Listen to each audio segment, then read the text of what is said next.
گھر میں بے بہا غربت لاتی ہیں۔ ان کی یہ 3 عادات گھر کو خوشیوں سے محروم کر دیتی ہیں۔ یہ وہ عورتیں ہیں جو اپنے گناہوں کی وجہ سے رحمت کے فرشتوں کو ناراض کر دیتی ہیں اور گھر میں ایسی نحوست لاتی ہیں کہ خوشحالی دور دور تک نظر بھی نہیں آتی۔ حضرت حکیم لقمان نے فرمایا اگر تم چاہتے ہو کہ تمہارا گھر جنت بن جائے، اگر تم اپنے گھر کو جنت بنانا چاہتے ہو تو ان 3 طرح کی عورتوں سے ضرور بچنا۔ یہ وہ عورتیں ہیں جو بادشاہوں کو گدا بنا دیتی ہیں، جو بادشاہوں کو بھکاری بنا دیتی ہیں اور سکون کو موت کی نیند سلا دیتی ہیں، موت کی نیند۔ ایسی عورتیں گھر کے چراغوں کو بجھا دیتی ہیں اور خوشیوں کو ویرانی میں بدل دیتی ہیں۔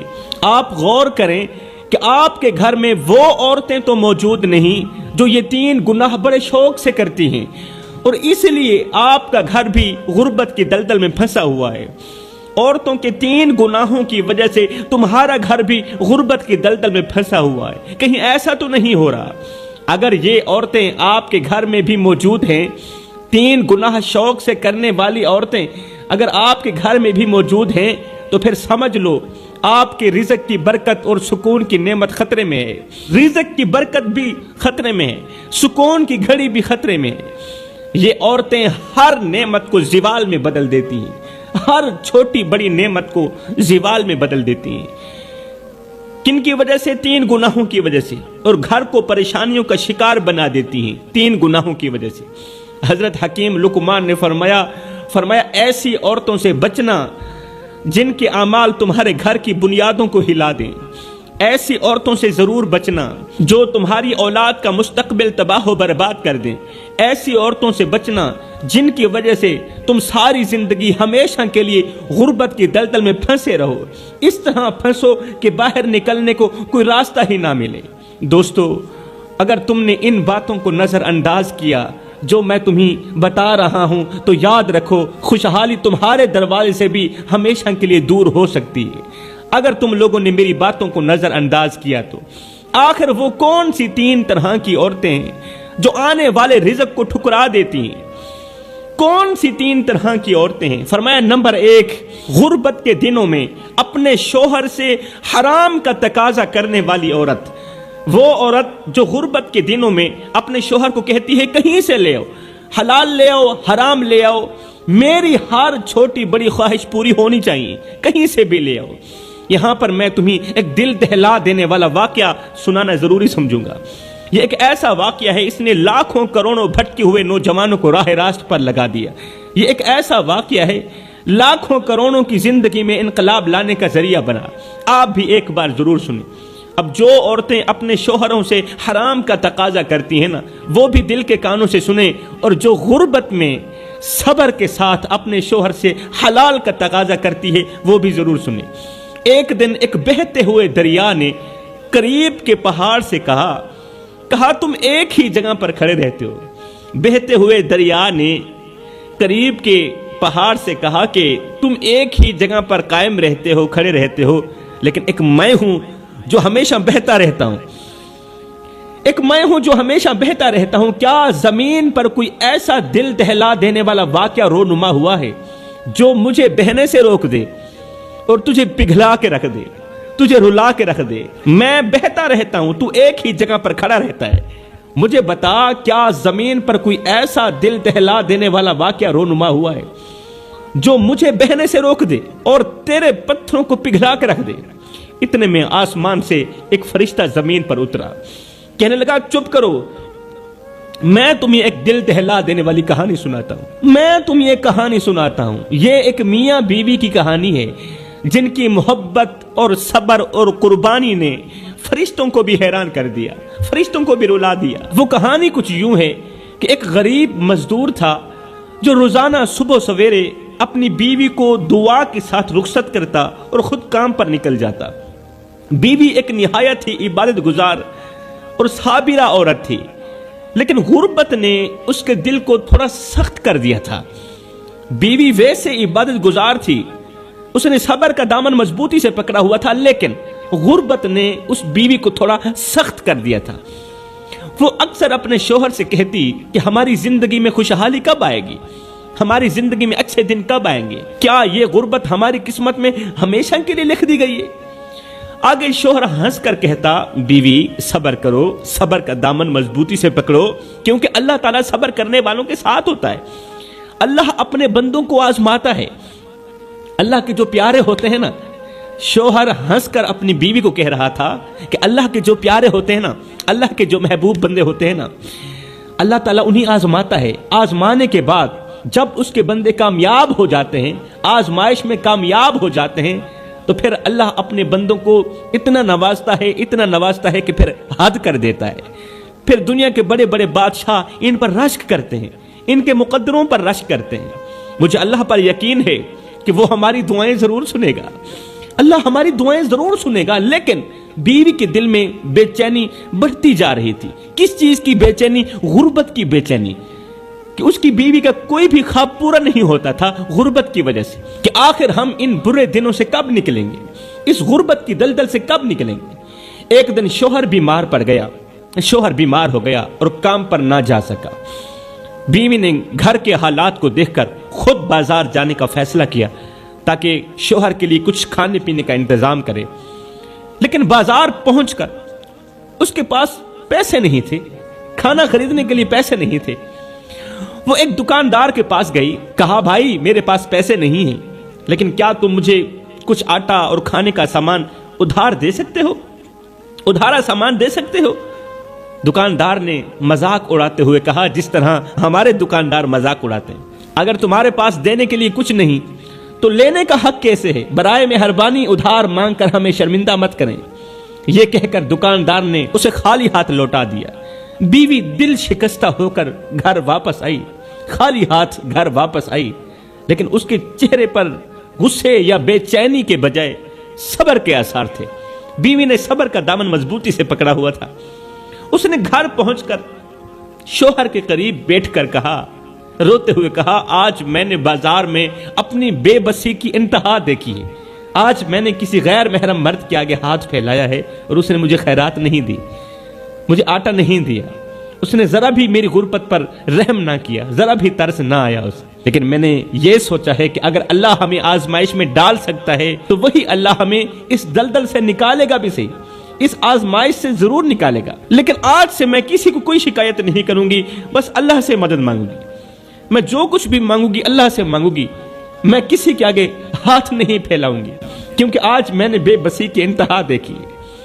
اسی رات دونوں میاں بیوی مصلے پر بیٹھے پوری رات دعائیں مانگتے رہے، رو رو کر اللہ سے رزق حلال طلب کرتے رہے۔ رات گزر گئی، صبح ہوئی، شوہر کی طبیعت میں کچھ بہتری آئی، شوہر کی طبیعت کچھ بہتر ہوئی تو وہ پھر سے بیوی سے دعائیں لیتا ہوا محنت مزدوری کی تلاشی کے لیے نکل گیا۔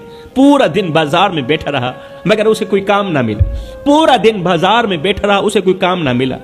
پورا دن جب کام نہ ملا تو وہ تھکے قدموں کے ساتھ گھر کی طرف لوٹا، ہاتھ خالی تھے۔ اس کے دل میں ایک عجیب سی بے بسی تھی۔ وہ سوچتا جا رہا تھا کہ اب جا کر میں اپنی بیوی کو کیا کہوں گا، وہ جو دن رات غربت کے بوجھ تلے پریشان رہتی، جو ہر روز مجھ سے امید لگاتی ہے، وہ آج بھی مجھ سے سوال کرے گی، کہیں ایسا نہ ہو کہ وہ صبر کا دامن چھوڑ دے اور ہماری زندگی مزید آزمائش میں مبتلا ہو جائے۔ یہ سوچتے سوچتے اس غریب شوہر کی نظر اچانک ایک جانور پر پڑی جو سڑک کے کنارے مرا پڑا تھا۔ اس کے دل میں ایک خیال سا ابھرا کہ کیوں نہ میں اس مرے ہوئے جانور کا گوشت نکال لوں، یہ کم از کم ہمارے بھوکے پیٹ کا سہارا تو بنے گا۔ بھوکے ہیں، کھانے کے لیے کچھ نہیں، اتنا تو چل جائے گا نا، اللہ معاف کرنے والا ہے۔ وہ غریب شخص مرے ہوئے جانور کے قریب گیا، آنکھوں میں بے بسی اور دل میں خوف کا طوفان تھا۔ اس کے ضمیر نے اسے جھنجھوڑا کہ بھوکے مر جاؤ، اللہ کی منع کردہ چیز کو مت کھانا۔ اس سوچ کی بنیاد پر اس کے قدم رک گئے، لیکن پھر سے بیوی کے بھوکے چہرے کا تصور اس کے دل کو موم کر گیا۔ گھر میں بیوی 2 دن کی بھوکی تھی نا، اس نے لرزتے ہاتھوں سے مرے ہوئے جانور کے ٹکڑے نکالے، گوشت کے ٹکڑے نکالے، شاپر میں ڈالے اور رات کے سناٹے میں سر جھکائے اپنے گھر کی طرف روانہ ہوا۔ گھر کے قریب پہنچتے ہوئے اس کا دل زور زور سے دھڑکنے لگا۔ وہ سوچ رہا تھا کہ اگر بیوی کو معلوم ہو گیا کہ میں اس کے لیے حرام لے کر آیا ہوں تو وہ کیا کہے گی؟ میری بیوی عبادت گزار ہے، تو مجھے کیا کہے گی؟ کیا وہ مجھے حقارت کی نگاہ سے نہیں دیکھے گی؟ لیکن پھر اس نے خود کو دلاسا بھی دیا، کہا یہ سب میں مجبوری کے ساتھ کر رہا ہوں، میں مجبور ہوں، اور مجبور آدمی کچھ بھی کر سکتا ہے، یہ سب میں مجبوری میں کر رہا ہوں، ورنہ میرا دل کبھی بھی حرام کے لیے آمادہ نہ ہوتا، میرا دل کبھی بھی حرام کھانے کے لیے تیار نہ ہوتا۔ خیر گھر پہنچ کر اس نے دروازہ کھولا، بیوی اندر بیٹھی بے چینی سے شوہر کا انتظار کر رہی تھی۔ جیسے ہی اس نے شوہر کو دیکھا تو اس کی آنکھوں میں امید کی کرن جھلکنے لگی۔ وہ بولی، کیا تم کھانے کے لیے کچھ لے کر آئے ہو؟ میرے پیٹ کے لیے کچھ بندوبست کر کے آئے ہو؟ شوہر نے شاپر کو ایک کونے میں رکھتے ہوئے نظریں جھکاتے ہوئے کہا، ہاں لایا ہوں، یہ اٹھا لیجئے، پکا لیجئے۔ بیوی نے خوشی سے شاپر سے گوشت نکالا، اسے دھویا، ایک دیگچی کے اندر ڈالا، چولہے پر دیگچی رکھی، نیچے آگ جلا دی۔ چند لمحے بعد جب دیگچی کا ڈھکن ہٹایا تو دیکھ کر حیران رہ گئی کہ دیگچی کے اندر گوشت کی جگہ خون ہی خون ہے، دیگچی کے اندر خون ہی خون ہے، اور اس خون سے حرام کی بدبو آ رہی ہے، حرام کی بدبو آ رہی ہے، اور دیگچی کے اندر خون ہی خون ہے۔ بیوی کی آنکھیں حیرت اور خوف سے پھٹی کی پھٹی رہ گئی، ہاتھ لرزنے لگے، اس سے بو برداشت نہ ہو پا رہی تھی۔ وہ فوراً شاپر اور دیگچی لیے شوہر کے پاس پہنچی۔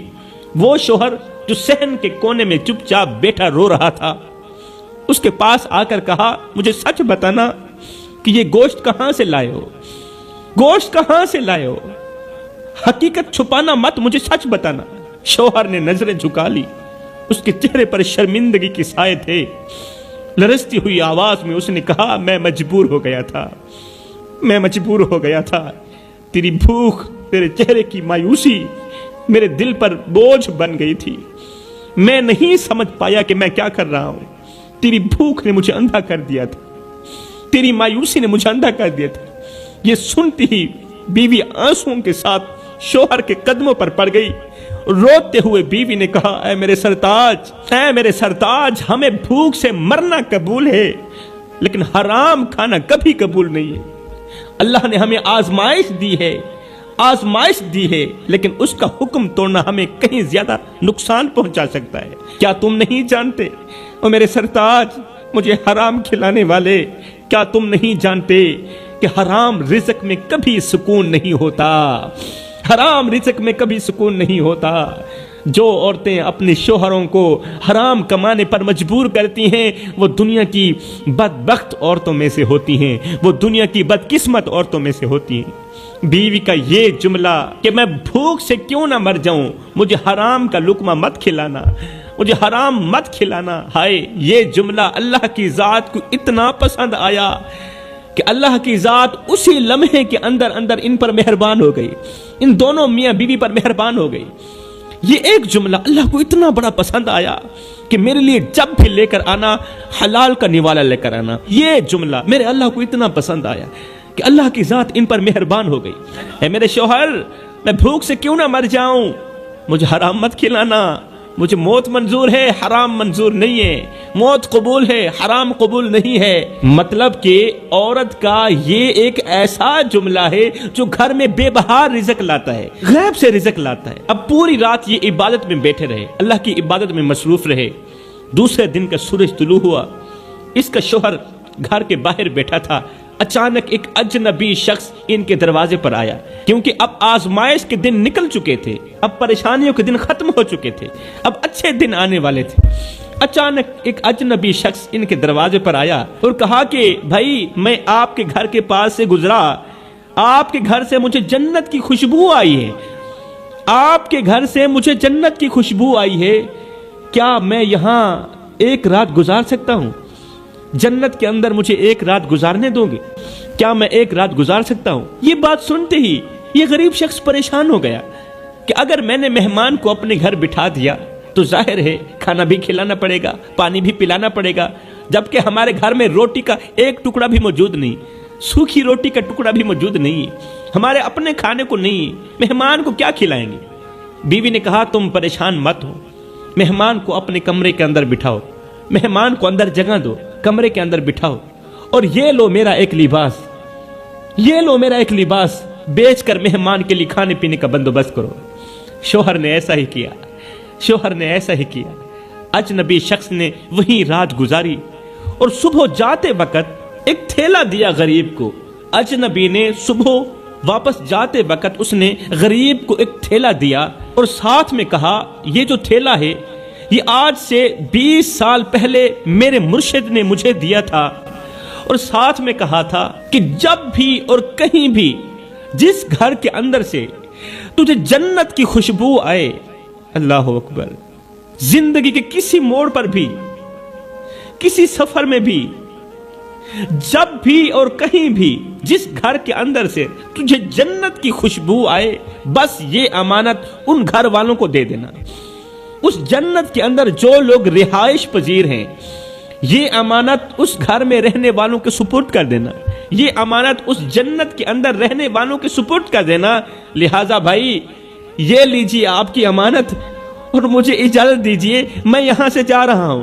وہ تھیلا دے کر امانت ان کے سپرد کر کے مہمان وہاں سے چلا گیا۔